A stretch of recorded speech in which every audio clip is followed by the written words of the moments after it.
Hey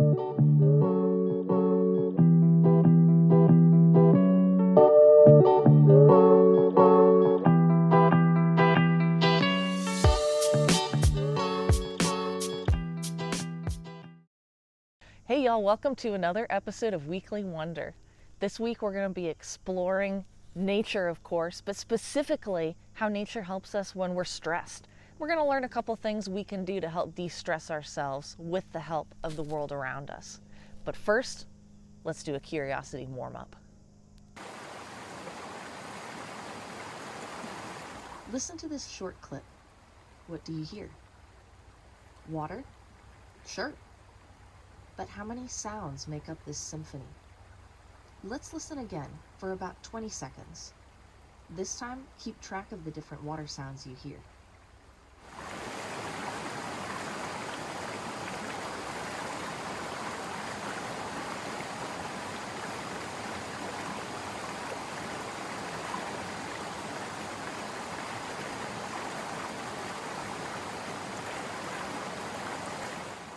How many sounds did you hear? Did they remind you of anything? How did you feel while you were listening? Pause the video here to share your sound discoveries, either with your journal or the people you're watching with, and come back in a couple minutes.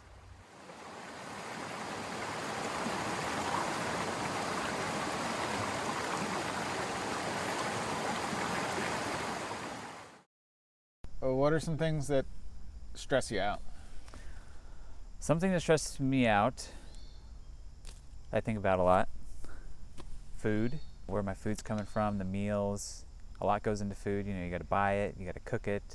You got to eat healthy. You Yeah. feel guilty for not eating healthy. Right. Yeah, food can have a lot of stress. For me, one thing that stresses me out a lot is other people's opinions of me. Thinking about what other people are thinking about me and imagining what they're thinking about me. I realize that that's one of the main motivating stresses in my life. I experience similar things. Also, of course, right now there's the pandemic going on right now. Very stressful in a lot of different ways. Yeah, worried about the health of loved ones. Yeah.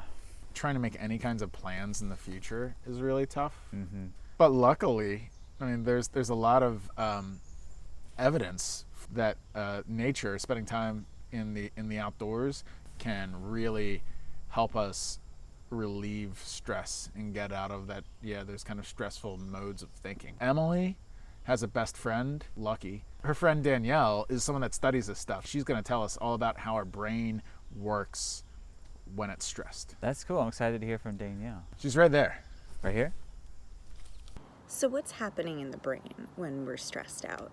There's a part of the brain called the amygdala. It's like the sentry, always on the lookout for danger. When the amygdala believes it's spotted danger, it sets off an alarm in the body to put you on high alert. Your palms are sweaty, your heart is racing. It also takes another important part of the brain offline. Things like problem solving and critical thinking. That gets disconnected when the amygdala sets off that alarm. But sometimes the amygdala thinks it's identified danger, and what it's identified doesn't actually pose a big threat to your well-being, like a quiz at school. Sometimes the amygdala, when there's a lot going on to be stressed out about, can get stuck in the on position. You might notice yourself feeling angry or irritated. So what can we do when we need to calm the amygdala down? We start first by calming the body. Once the body is calm, it sends a message up to the amygdala that the danger has passed and everything's okay, and it can shut off that alarm system. One incredible way to send that message is by engaging your senses with your environment. By paying purposeful attention to your present surroundings, your body can return to a place of calm and rest. The natural world provides plenty of opportunities to do this because there's so much to explore and to focus on. There are thousands of ways, probably more, to explore and focus on the natural world. The one we're going to explore together is called sound mapping. First, get your journal. You'll definitely need a pencil, and you can grab some other art supplies too if you want. Colored pencils, crayons, markers, gel pens, even paints. Now open your journal to a fresh page and make a dot in the center. Label this dot me, or you can write your name. Let's go check in on Logan and Tyler and see how they're doing. All right, y'all got your first step done? Yeah, I did it. Super easy. See, Tyler. No Yeah, that problem. looks really good. Thanks. Really nice. Yeah, this was really easy. Logan. Got it. Nailed it. Logan. Oh, sorry. Okay, that's better. Yeah. This is my first attempt. I got it second time. Good job. Find a safe and comfortable spot where you can sit undisturbed for 15 minutes. Imagine that the little dot on your paper is the top of your head so that you have a blank map of where you're sitting. If you want, you can add the landmarks around you to your map too. Once you find your spot, sit down and listen closely. Each time you hear something, note it on your map. You can use words, symbols, pictures, or a combination of these. And don't leave out any human sounds you hear. Remember, we're part of the natural world too. We interrupt this episode to bring you a naturalist secret from Logan. Hey, you want to know something? This trick, this one simple trick, take your hands and put them in the spoons. Try it. Put them behind your ears so that they're cupping the back of your ears. You'll never believe what happens next. It will boost your sense of hearing. This trick is called deer ears. Take your hands away. Deer ears. Put them back. Deer ears. Point towards a sound that you want to listen to. Listen to things behind you. Deer ears. Hear that difference in sound. Deer ears. Deer ears. Deer ears. While you're adding to your map, you might consider things like, what direction is the sound coming from? How far away is it? How loud is the sound? How long or short is the sound? Do you hear the same thing more than once? There are lots of things you can do while making your map. That's what makes it your own personal sound map. So what do y'all put on your sound maps? All kinds of good stuff. Mm-hmm. There's some sounds that were like consistent throughout the whole time they were making noise, like some insects. There was one kind of insect noise that was really close that was like constant. It reminded me of like a violin. There was one that was a little bit more short noted, coming from the grass, some sort of cricket or something. Yeah.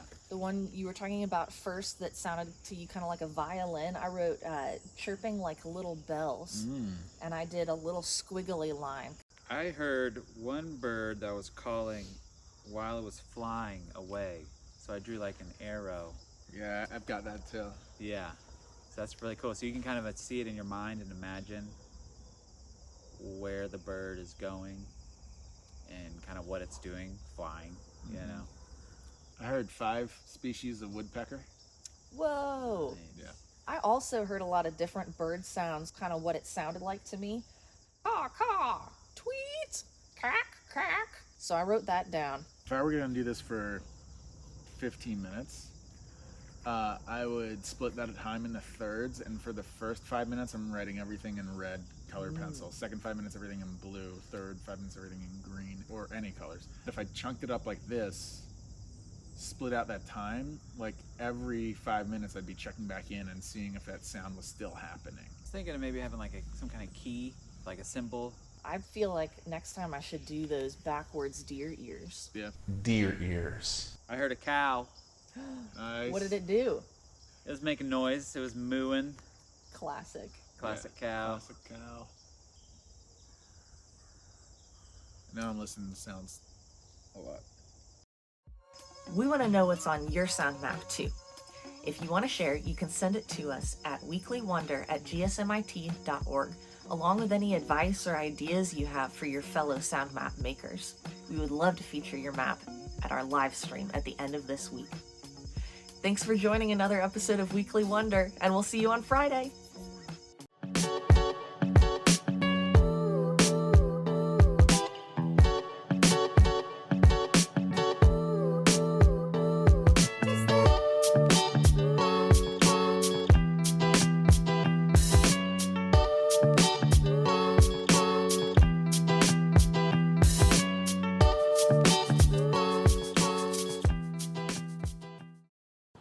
I hope you're editing this video, Emily.